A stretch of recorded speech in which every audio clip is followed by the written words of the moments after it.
Acá, la, la última clase hemos hablado sobre los aspectos fisiopatológicos relacionados a la insuficiencia cardíaca. Hemos visto de que dentro de lo que es la fisiopatología tiene mucho que ver los mecanismos que tratan de mantener el gasto cardíaco. Indistintamente sea la causa que produce la disminución del gasto cardíaco, son diferentes las causas. Dentro de ellas, la disminución de la contractibilidad puede ser una de las más frecuentes, la que se produce por una disminución en la contractibilidad en la miocardiopatía dilatada por la enfermedad de Chagas, o la que está relacionada al infarto agudo del miocardio, en lo que es el síndrome coronario agudo. En ambos casos, la disminución de la contractibilidad y eventualmente la disminución del gasto cardíaco desencadena una serie de mecanismos de compensación que tratan de mantener una adecuada contractibilidad y un gasto cardíaco adecuado para mantener la perfusión del resto de los tejidos. Este gasto cardíaco que se llega a mantener dentro de lo normal se mantiene así mediante una serie de mecanismos. Dentro de ellos los podemos ver aquí, que son varios que ya los hemos revisado. Está el sistema nervioso autónomo, por lo que es la estimulación del simpático. Tenemos mecanismos endocrinos con la liberación de la renina, angiotensina, aldosterona. Tenemos también la hormona antidiurética, y también tenemos otros mecanismos relacionados a los cambios de volumen y de presión en lo que es la ley de Frank-Starling. Y todos estos cambios van a ocasionar un remodelado en el miocardio. Al final, la respuesta que se produce en el miocardio se van a ser de dos tipos. Una respuesta neurohormonal y una respuesta de remodelado miocárdico. La respuesta neurohormonal en un principio está caracterizada por una respuesta simpática. Es la activación del sistema nervioso autónomo para mantener el gasto cardíaco que se ha disminuido por alguna causa, y esto está ocasionando que necesitemos un mejor gasto cardíaco para mantener una perfusión tisular. Y con el simpático mejoramos varios aspectos del gasto cardíaco. Mejoramos precarga, como ustedes recordarán, mejoramos contractibilidad, mejoramos frecuencia cardíaca, mejoramos la contractibilidad, como les decía, mejoramos la resistencia vascular periférica y al final mejoramos gasto cardíaco, mejoramos presión arterial. Entonces, un mecanismo inicial para mantener la perfusión de los tejidos en esta causa que ha desencadenado la disminución del gasto cardíaco es el simpático. Luego tenemos otros mecanismos ya endocrinos, que está por un lado el eje renina, angiotensina, aldosterona, la disminución de la presión sanguínea a nivel de lo que son las células yuxtaglomerulares a nivel renal. Liberan renina, la cual estimula la angiotensina 2, en la cual es un potente vasoconstrictor y además es un estimulante de la sed, y además también va a activar a lo que es la secreción de aldosterona. Entonces también ejerce diferentes acciones, estimula la sed, la secreción de hormona antidiurética, va a tener un efecto aumentando la precarga, es un vasoconstrictor, por lo cual aumenta la resistencia vascular sistémica. Mediante la aldosterona retiene sodio y también agua, por lo tanto mejora la precarga. Entonces el eje renina, angiotensina, aldosterona tiene diferentes funciones, dentro de ellas mejorar la precarga, retener líquido, retener volumen, volemia. También en este mecanismo hormonal tenemos la acción de lo que es la hormona antidiurética, también llamada vasopresina, que también está no solamente estimulada por la angiotensina, sino también la secreción de las catecolaminas también van a ejercer un estímulo directo para la secreción de la hormona antidiurética, que como también recordarán es también llamada vasopresina, ejerce efectos al retener líquido, es antidiurética y vasopresora, aumenta la resistencia vascular periférica. Todo esto con la finalidad de mantener un buen gasto cardíaco, una buena presión arterial y mantener una adecuada perfusión en nuestros tejidos. Entonces, en un inicio tenemos este mecanismo neurohormonal simpático, renina, angiotensina, aldosterona, antidiurética, que trata de mantener nuestro gasto cardíaco para compensar alguna causa que está produciendo la disminución del gasto. Luego tenemos los que están relacionados al remodelado, los cambios del miocardio, que son cambios que se producen por los cambios de presión y de volumen. Hemos hablado de lo que es la ley de Frankenstein, es el cambio inicial del remodelado ventricular. Hemos visto y cuando hemos hablado de precarga, hemos dicho de que a medida que aumenta el volumen, la precarga en una cavidad, esto va a ocasionar de que las fibras del miocardio puedan elongarse más, pues recibe más volumen, recibe más precarga, se pueden elongar, se alargan más y eso facilita una mejor contracción, una mayor contracción. Gana más energía, libera más energía en cada contracción. Es un buen mecanismo de compensación.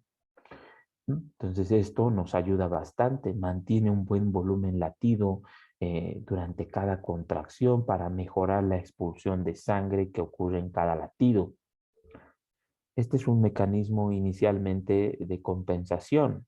Estamos ante una situación en la cual el simpático, el renina-angiotensina, la hormona antidiurética han mejorado mi precarga. Estamos reteniendo líquido por la aldosterona, por la antidiuresis. El simpático ha causado venoconstricción. Estamos mejorando la precarga y a nivel del miocardio, esta mejora de la precarga está ocasionando una mejor contracción, está liberándose más energía y estamos mejorando el volumen de eyección en cada latido, por lo que es esta ley de Frankenstein. Estos cambios eh, en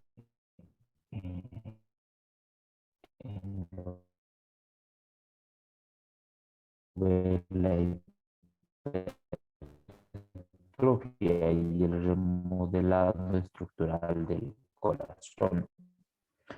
Esto al fin útil en un determinado tiempo.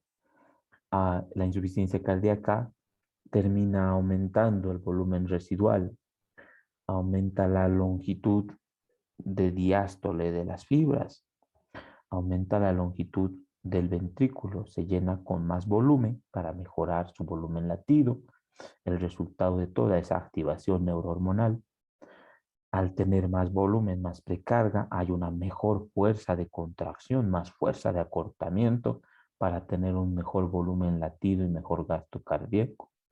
Hay un mayor trabajo latido, mayor volumen latido, y esto con la finalidad de mantener un buen gasto cardíaco, pero eventualmente va a producir hipertrofia de ese ventrículo.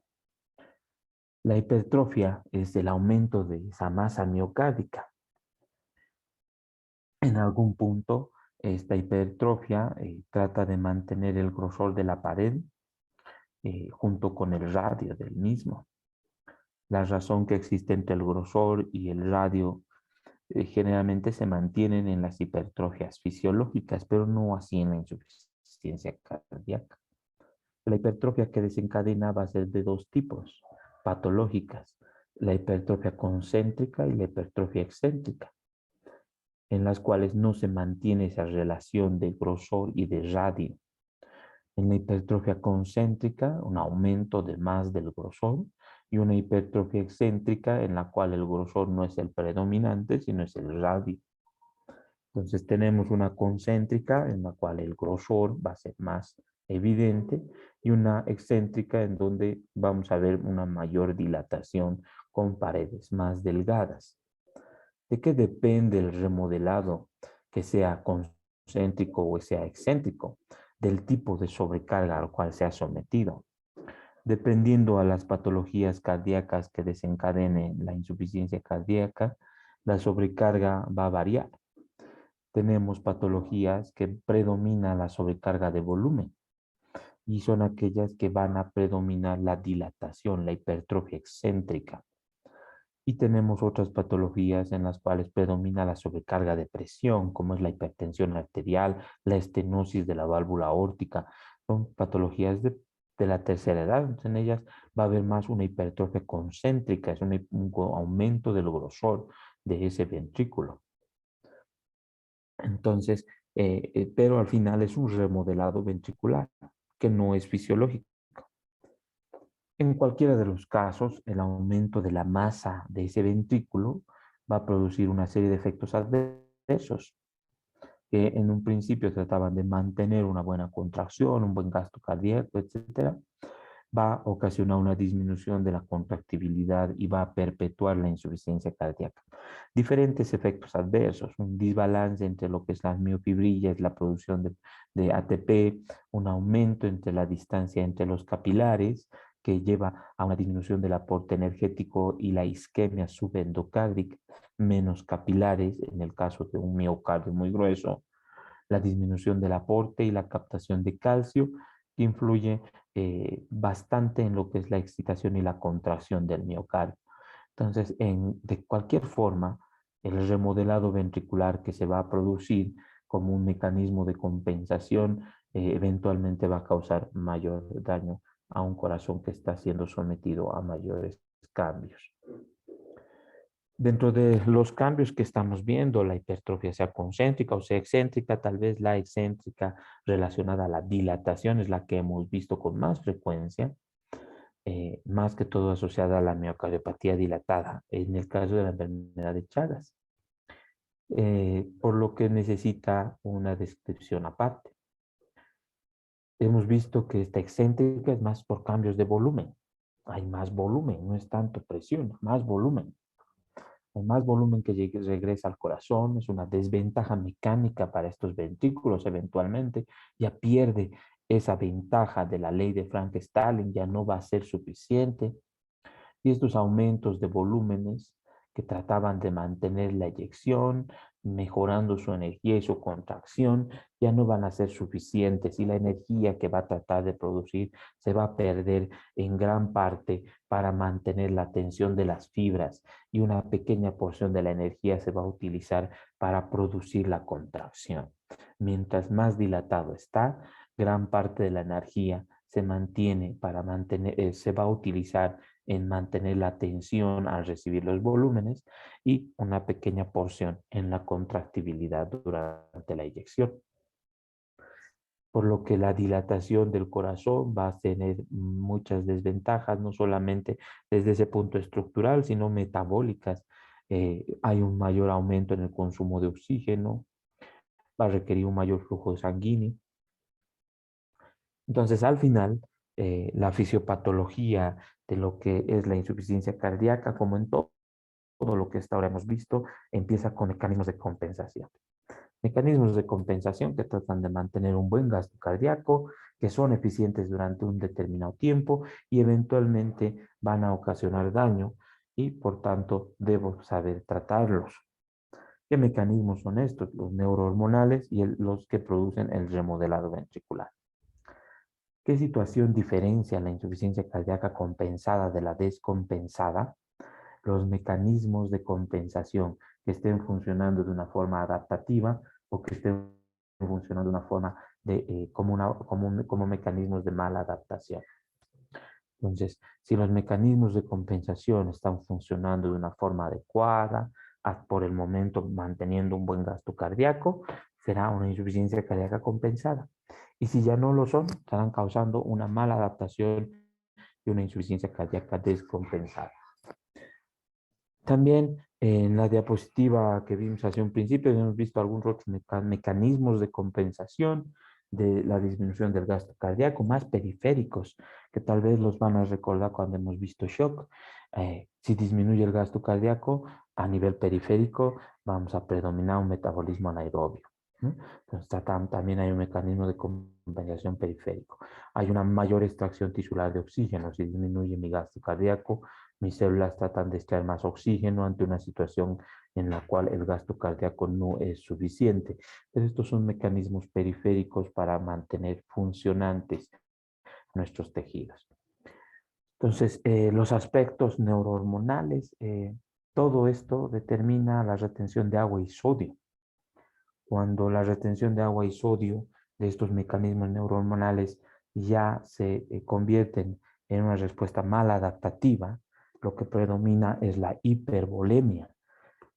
Y si recuerdan, esa es la característica del paciente con insuficiencia cardíaca descompensada.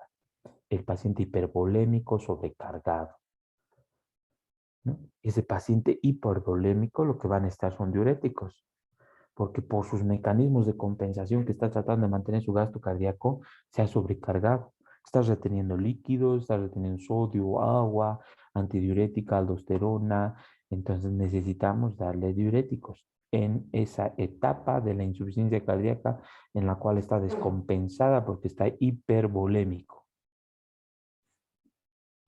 Por otra parte, los otros mecanismos que ya tal vez en algún punto ya no son los adecuados y ya debo actuar sobre ellos, ya son mal adaptativos, también puedo actuar sobre ellos. Hemos visto que el sistema nervioso autónomo en algún punto también va a ser un mecanismo de compensación que me va a causar más daño. Entonces, este mecanismo de compensación que actúa liberando catecolaminas, yo puedo actuar sobre él mediante el uso de beta bloqueantes. El sistema renina-angiotensina-aldosterona también lo puedo bloquear mediante el uso de IECAS o ARA2. Todo con la finalidad de evitar estos mecanismos que en un punto se van a producir más daño, porque estos van a producir mayor sobrecarga de volumen, van a producir mayor remodelado, más fibrosis, que ese corazón empiece a cambiar su estructura y que ese corazón poco a poco pierda o vaya perdiendo más su contractibilidad. Dentro de todos estos, tal vez lo que no está en esta presentación, que no tiene tiempo de actualizarlo, es en relación a lo que es el sistema nervioso simpático. En relación al simpático, los beta bloqueantes. Los beta bloqueantes son parte del tratamiento de la insuficiencia cardíaca, pero no del agudo, del crónico. ¿Por qué tratamos con beta bloqueantes al crónico? Para bloquear al simpático, porque sé que es un mecanismo que si bien fue de compensación, ahora es un mecanismo que va a causar una mala adaptación de mi paciente y va a causar mayor daño y debo bloquear su sistema nervioso simpático para evitar mayores cambios.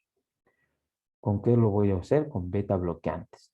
Y lo que si no los beta bloqueantes no logran conseguir la respuesta, que esto se logra evaluar mediante la frecuencia cardíaca.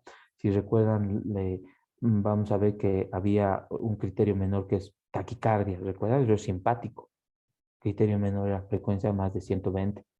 Entonces, si no logro bajar su frecuencia cardíaca menos de 70 con un beta bloqueante, puedo utilizar un medicamento que se llama la ivabradina, que es un medicamento que ya hay en Bolivia desde hace unos 3 o 4 meses, que podemos utilizar para bloquear al simpático, frenar las catecolaminas.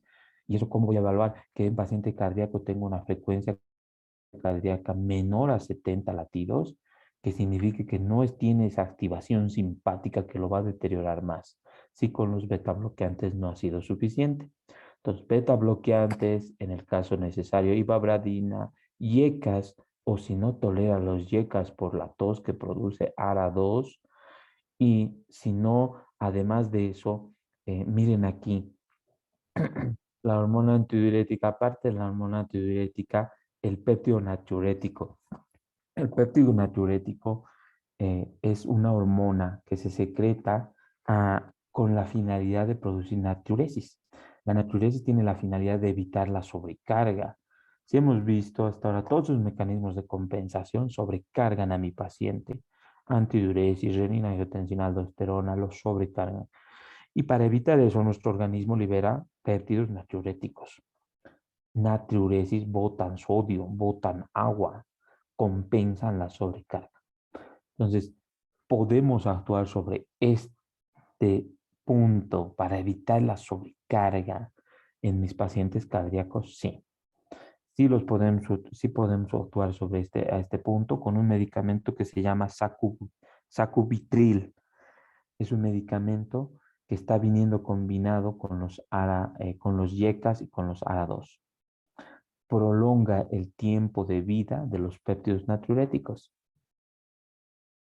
Eh, Creo que no hay en Sucre, tal vez en los departamentos del eje troncal, pero es también parte del tratamiento. Debemos actuar sobre estos péptidos. Si me ayudan, debería ayudar a mantenerlos activos para evitar la sobrecarga de líquidos que tienen.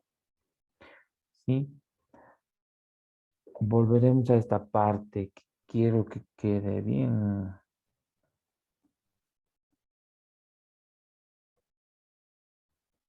aquí. Miren, cuando hemos visto este caso clínico, hemos visto dos momentos del tratamiento. El primer momento, que es el agudo, que es el sobrecargado, es estrictamente diuréticos y restricción hídrica. Es la sobrecarga de volumen. Esos mecanismos de compensación que en este punto ya no son adecuados, lo han sobrecargado y están causando más daño. Cuando un paciente ya está estable, ya no está sobrecargado, no está edematizado, no tiene estertores, no tiene tanta disnea, se va a su casa y el tratamiento que sí podemos utilizar son yecas, betabloqueantes principalmente. ¿Con qué finalidad? De que bloquee el eje renina-angiotensina-aldosterona, la espironolactona para la aldosterona, betabloqueantes para bloquear al simpático, y como les había dicho, existen otros fármacos más que me pueden ayudar, como la ivabredina y el sacubitril, que también los puedo utilizar para actuar sobre diferentes otros mecanismos. Todo esto para bloquear esos mecanismos que me van a causar más daño. Entonces, eh, con eso estamos evitando que progresen nuestros pacientes con insuficiencia cardíaca.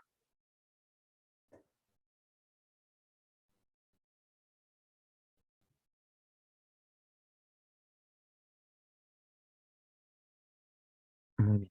Ah,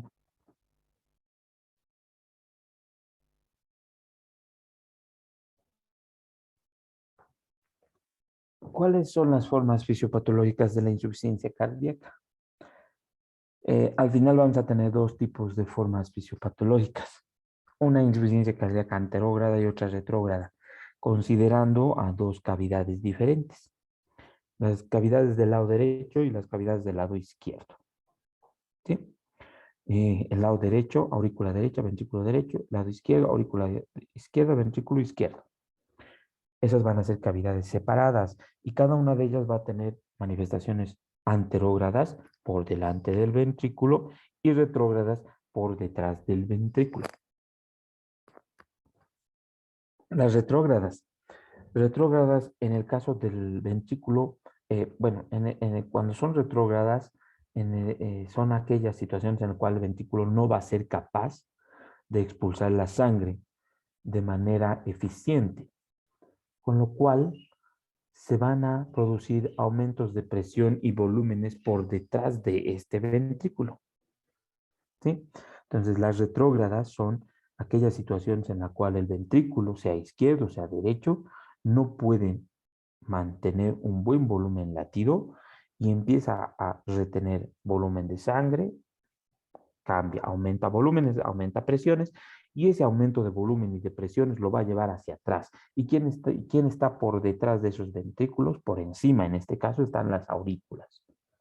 Al ventrículo izquierdo, las manifestaciones retrógradas van a ser a la aurícula izquierda y hacia atrás a la circulación pulmonar. Y para el ventrículo derecho, las manifestaciones retrógradas van a ser la aurícula derecha y hacia atrás la circulación venosa sistémica. Las manifestaciones anterógradas. Lo mismo, el ventrículo ya no es incapaz para poder sacar sangre, pero en este caso ya no puede mantener un buen gasto cardíaco hacia adelante. Si no puede mantener un buen gasto cardíaco hacia adelante, entonces no puede mantener un buen flujo de sangre al sistema arterial al cual manda sus volúmenes. Para el ventrículo izquierdo está la aorta y para el ventrículo derecho está la arteria pulmonar. Las manifestaciones anterógradas y retrógradas para el ventrículo izquierdo, anterógradas, va a ser a la circulación, a la aorta, a la circulación sistémica, a la aorta, y retrógradas va a ser aurícula izquierda y circulación pulmonar venosa. Para las cavidades derechas retrógradas, aurícula derecha, circulación venosa sistémica. Anterógradas del ventrículo derecho va a ser las arterias pulmonares. Esto va a ocasionar que se produzcan diferentes tipos de insuficiencias cardíacas. Vamos a tener insuficiencia cardíaca izquierda, derecha, en el caso de que se afecte alguna de estas cavidades de preferencia. En la mayoría de los casos se van a afectar globalmente. Y las manifestaciones clínicas se van a deber a esa sobrecarga de volumen que hemos dicho. La sobrecarga de volumen es lo que predomina en un inicio. La sobrecarga de volumen es lo que va a predominar. Esos mecanismos fisiopatológicos que retienen líquido cuando va el gasto cardíaco son lo que va a predominar. Y eso va a ocasionar los diferentes cambios en las cavidades. Y después de esta sobrecarga, al final las manifestaciones se van a traducir en disminución del gasto cardíaco al final para cada una de estas cavidades también. Entonces, para el corazón, para las cavidades del lado izquierdo, las principales manifestaciones iniciales están relacionadas a la sobrecarga de volumen y posteriormente a la disminución del gasto cardíaco. Para el ventrículo izquierdo va a ser gasto cardíaco a la aorta. Para el ventrículo derecho igual. Inicialmente congestión de volumen y al final disminución del gasto cardíaco hacia la arteria pulmonar. ¿Sí? Cuando hablamos de la falla cardíaca izquierda, entonces primero vamos a tener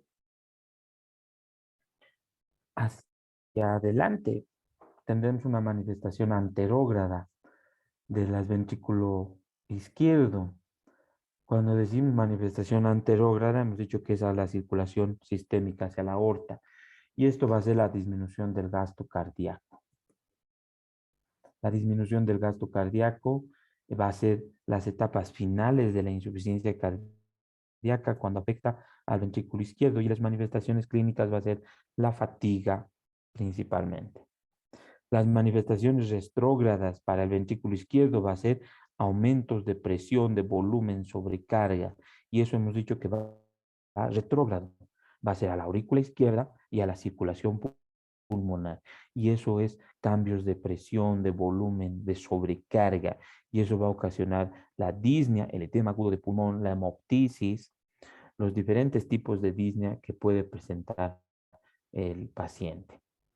Entonces, hacia adelante, el ventrículo izquierdo, al final, el gasto cardíaco es lo final que se va a afectar. Lo inicial va a ser la sobrecarga de volumen que va a ir presentando. Entonces, aquí está esta diapositiva resumido. Miren aquí. La falla cardíaca izquierda, tenemos efectos retrógrados por detrás. Ventrículo izquierdo, por detrás está la aurícula y la circulación pulmonar. Si son efectos retrógrados, son relacionados a cambios de volumen y de presión. Y ahí tenemos menos vaciamiento ventricular, más volumen, más presión. Esto repercute hacia atrás en las aurículas, en la circulación pulmonar, y eso va a ocasionar que produzca diferentes grados de disnea y en el peor de los casos, edema agudo de pulmón, que es una manifestación de la insuficiencia cardíaca. Efectos anterógrados para la falla cardíaca izquierda, del ventrículo izquierdo para adelante. Esto ya es al final. Primero es sobrecarga. Ya al final, cuando el ventrículo izquierdo ya no puede contraerse, recién el gasto cardíaco se va a afectar. Está adelante, el ventrículo ya no puede bombear sangre, entonces ya disminución del gasto cardíaco, disminuye la perfusión tisular en otros tejidos, disminuye la perfusión renal, hacen un síndrome cardiorrenal, hacen falla renal y esto ya es una etapa terminal de la insuficiencia cardíaca cuando el gasto cardíaco es deficiente y los otros tejidos ya no pueden mantener una adecuada perfusión. Entonces, esto nos queda pocos minutos. Quisiera que esto del ventrículo izquierdo lo explicaré, pero no lo he explicado bien. Entonces, cuando hablamos de insuficiencia cardíaca, de los síndromes fisiopatológicos de la insuficiencia cardíaca, tenemos dos tipos de manifestaciones. Las manifestaciones anterógradas y las retrógradas. Y para eso dividimos al corazón en dos cavidades diferentes, el lado derecho y el lado izquierdo. Para el lado izquierdo, las manifestaciones que pueden presentar son las que afecten el flujo hacia adelante, manifestaciones anterógradas, y las que afecten el flujo hacia atrás, las manifestaciones retrógradas. Y lo mismo para las cavidades del lado derecho. Para el ventrículo izquierdo, hacia adelante es la aorta y hacia atrás van a ser la circulación pulmonar, y para el ventrículo derecho, hacia atrás será la circulación sistémica y hacia adelante las arterias pulmonares. Cuando se produce la sobrecarga de volumen y los cambios de presión, esto es lo inicial en las manifestaciones clínicas de la insuficiencia cardíaca. Y esos cambios de presión y de volumen son lo que se traduce hacia atrás. Para el corazón izquierdo va a ser edema agudo de pulmón, sobrecarga de aurícula izquierda, edema agudo de pulmón. Para el corazón derecho va a ser sobrecarga venosa sistémica, ingurgitación yugular, hepatomegalia, ascitis. Y al final, recién los ventrículos ya no son capaces de mantener su gasto cardíaco y recién se le añaden las manifestaciones anterógradas. Y las más importantes son las del izquierdo, cuando el gasto cardíaco del izquierdo ya no es suficiente y ya los mecanismos ya no son suficientes para mantener su gasto cardíaco, y ahí hay hipoperfusión de los tejidos. Cuando hablamos de insuficiencia cardíaca, vemos generalmente en semiología todas las manifestaciones retrógradas, que es sobrecarga de volumen, presión en circulación pulmonar, sobrecarga de volumen y presión en circulación sistémica. Y al final, la disminución del gasto cardíaco como anterógrada. Vamos a quedar aquí la siguiente clase, unos 15 minutos más para hablar de esto. Gracias a todos ustedes y que tengan buen día.